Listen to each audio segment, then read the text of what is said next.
Her mother gave birth to 8 children in a row, and when the family could barely keep food on the table, her parents saw the children as a burden, so her mother sent away Fanny, the most sensible child of them all. Having no idea what was happening, Fanny asked her mother if she could come and bring her home soon. Just like that, Fanny left her parents behind and headed to her uncle's home at Mansfield Park. By the time she arrived at her uncle's house, it was already the early hours of the next morning. Afraid of disturbing them, Fanny stood outside the front gate through the late autumn night, waiting until dawn. Her aunt came out to greet her, still half asleep.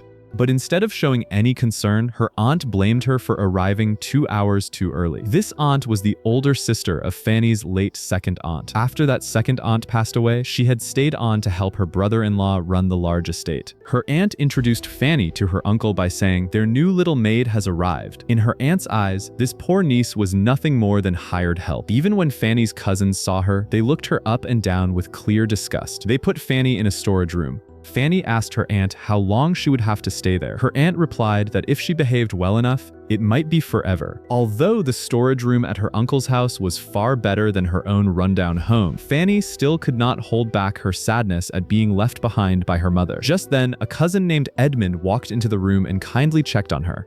He was the first person at Mansfield Park to greet her with a smile. When Edmund learned that Fanny missed her younger sister terribly, he brought her paper and a pen so she could write letters to the sister far away. From then on, lonely Fanny fell in love with writing. Only by losing herself in her imagination could she find even the smallest sense that she existed. In the blink of an eye, Fanny spent 10 years at her uncle's house. Her cousin Edmund stayed by her side as he always had. But whenever her uncle saw the closeness between the two young people, he would often scold Fanny. Edmund taught Fanny to ride using his favorite horse. They also had endless things to talk about. Meanwhile, her uncle was completely worn out by his difficult eldest son, Tom. So Tom was sent by his father to a faraway island to manage the family's business there. That same year, her cousin Maria also got engaged.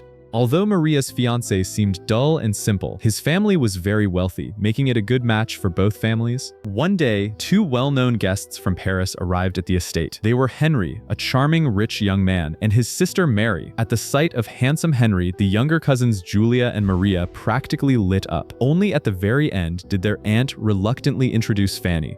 When young people gather together, there are always endless things to talk about. Fanny sat quietly to the side, out of place like an outsider. What they did not know was that the siblings had come to Mansfield Park to find suitable partners among the young people there. Julia and Maria had already started dressing up carefully for another chance to see Henry. Fanny also noticed that the horse that once belonged to her had now become Mary's personal ride. Seeing Edmund and Mary looking so close left Fanny deeply unsettled. At the same time, Mansfield Park's eldest son, Edmund's older brother Tom, returned from the island. The young people gathered together, hoping to put on the most fashionable kind of play of the moment. Henry asked Fanny for her opinion. Before Fanny could even speak, her aunt cut off the conversation and scolded her for not finishing her work. Her aunt believed Fanny had no right to sit with them at all. Edmund did not want Fanny to feel hurt, so he came to invite her downstairs to join the rehearsal with everyone. But unexpectedly, Mary pushed the door open and interrupted their conversation. The young people dressed in strange costumes and rehearsed the play. But just as Fanny came downstairs, she ran into her uncle returning home. Her uncle heard the noise coming from the study. When he saw the younger generation dressed in such improper clothes, he got very angry. Tom was once again sent out of the house by his father. Fanny prepared refreshments for everyone's tea gathering. Her uncle and Edmund began talking about the subject of enslaved labor. Her uncle wanted to buy enslaved workers as laborers. Kind-hearted Fanny could not help but speak up.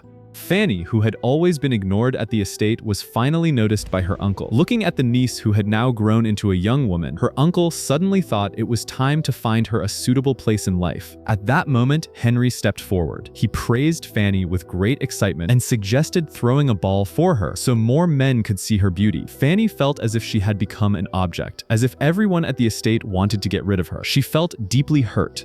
Henry noticed that Fanny was feeling down, so he moved closer to her. This was seen by her cousin Maria. Maria felt that Henry was far too careless and too skilled at flirting with everyone. Her heart took a heavy blow. So she suggested to her father that she and her fiancé should hold the wedding sooner. Before long, Maria married her dull fiancé. After the wedding, Maria also took her younger sister Julia away with her. She was afraid that innocent Julia would fall for Henry. From then on, the estate became much quieter. Whenever Edmund and Fanny were together, there was always a pair of jealous eyes watching from behind. The ball Fanny's uncle had planned for her took place as planned. After Henry danced with Fanny, he found himself drawn to the quiet girl before him. The unique feeling Fanny gave off was unlike any woman he had ever met, and Edmund, watching their moment from not far away, felt a storm of emotions inside. That night, Henry waited outside Fanny's window. Even after Fanny blew out the candle, he still stood there for a long time, unwilling to leave. The next day, he told Fanny about his strong feelings for her, but Fanny did not give him a direct answer and cleverly changed the subject.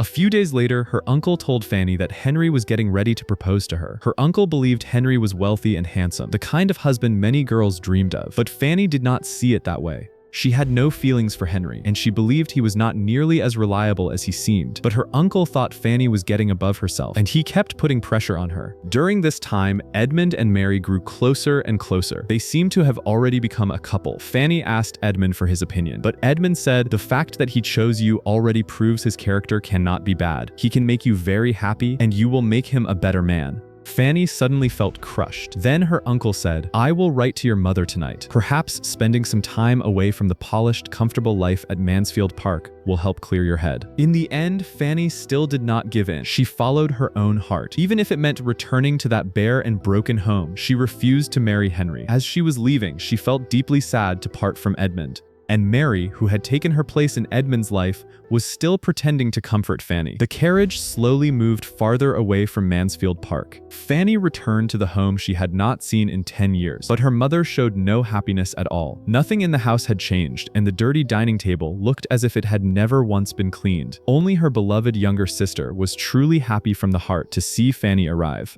That night, Fanny felt completely lost about her future. She was awake the entire night. The next day, a quick knock sounded at the door. Fanny went out to check and found that someone had hired people to run an errand. Then bright fireworks began bursting into the sky. The dazzling light, the moving music, and the surprise brought by white doves made the entire poor neighborhood come alive. Fanny believed this had to be a gift from Edmund, but when her family came out of the church, Fanny discovered that the person she had been waiting for was actually Henry. Faced with the wealthy Henry, Fanny's mother warmly invited him home for dinner. But the messy meal at Fanny's house was impossible for Henry to enjoy. Henry wiped the dirty dinner knife with his hand, using an awkward smile to hide his discomfort. That night, her mother tried to talk Fanny around, saying that having money was nothing to be ashamed of and that living without money was what was truly hard. Fanny did not want to repeat her mother's life. She tried to accept Henry's feelings.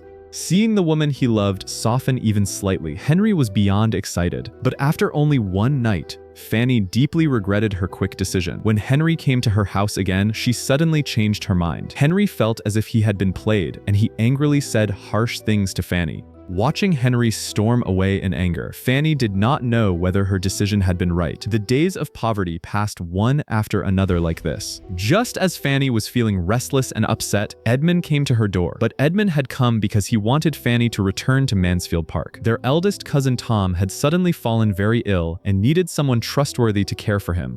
Facing the man before her, Fanny could never say no to anything connected to him, so without hesitation, she followed Edmund into the carriage. During the long journey, they said nothing, but their hands slowly moved closer to each other. Finally, almost without realizing it, Edmund tightly held Fanny's hand. This feeling, impossible to name or explain, left them both caught between holding back and giving in. Tom's illness looked very serious, but Fanny cared for him carefully every single day. When she met Henry again, Fanny faced him with calm and confidence. Meanwhile, Henry had set his sights on Maria, a married woman. Maria had never truly felt love in her marriage. Before long, she fell completely for Henry's sweet words. But this shameful scene was seen by Fanny. Fanny's shocked expression made Edmund suspicious. He also finally saw Henry's fake true face. The next day, Maria's foolish husband arrived at the estate. He went straight to Maria's room. Looking at the messy scene inside, he could sense that something was wrong. Before long, major newspapers published the scandal of the Mansfield Park family.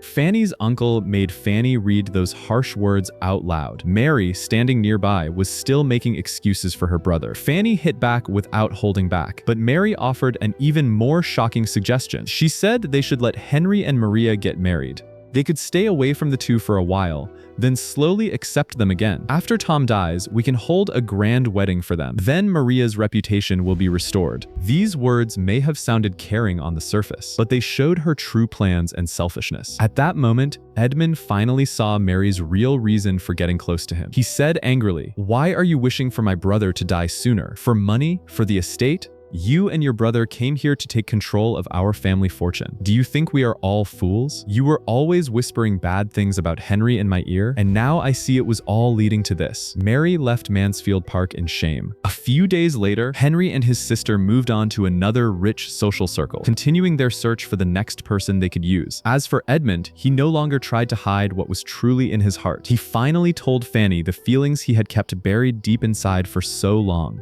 Meanwhile, Fanny's younger sister also came to Mansfield Park and took over Fanny's role in caring for Tom. And Tom's health got better day by day. At the end of the story, Mansfield Park is once again filled with peace and calm. Fanny publishes her own writing, while Edmund becomes a clergyman. Both of them get the career and partner they truly want, making them very lucky. The film is based on Jane Austen's novel of the same name. Unlike many of Austen's usual leading women, Fanny is born into poverty and forced to live under someone else's roof. But when facing the temptations of high society, she stays true to herself, holds firmly to her values, refuses to follow the crowd, and finally gets the life she truly wants.